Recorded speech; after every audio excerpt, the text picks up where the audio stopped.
আসসালামু আলাইকুম, কেমন আছেন সবাই? আশা করি সবাই ভালো আছেন। নতুন একটা ভিডিওতে আপনাদের সবাইকে স্বাগতম। আমরা গিয়েছিলাম মিনি কক্সবাজার মানে চর কিশোরগঞ্জ, যেটা মুন্সিগঞ্জে অবস্থিত। আমরা প্রথমে গিয়েছিলাম আমার শ্বশুর বাড়িতে, যেটা অবস্থিত মুন্সিগঞ্জে, যার কারণে আমাদের এখানে যাওয়া হয়েছে। পরিবারের সবাইকে একসাথে নিয়ে বের হলে আনন্দটা হয়ে যায় দ্বিগুণ।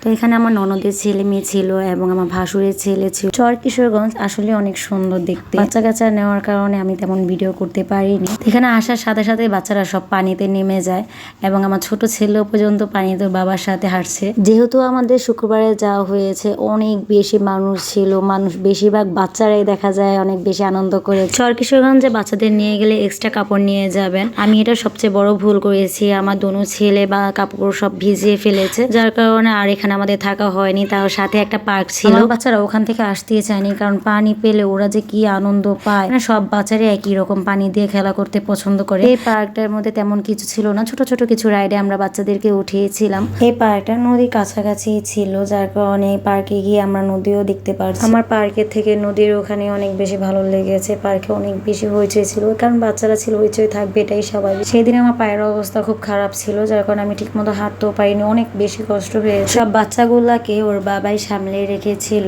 এখান থেকে যেতে আমাদের প্রায় সন্ধ্যা হয়ে গিয়েছে। তো আমরা হালকা পাতলা কিছু খাওয়া দাওয়া করে বাসার উদ্দেশ্যে রওনা হয়েছি। এখান থেকে যেতে আমাদের অনেকটা বেশি সময় লেগেছে। তো আশা করি আজকের ভিডিওটা ভালো লাগবে। ভালো লাগলে লাইক, কমেন্ট এন্ড শেয়ার করবেন। আমার পেজটাকে সাবস্ক্রাইব করতে ভুলবেন না। আসসালামু আলাইকুম।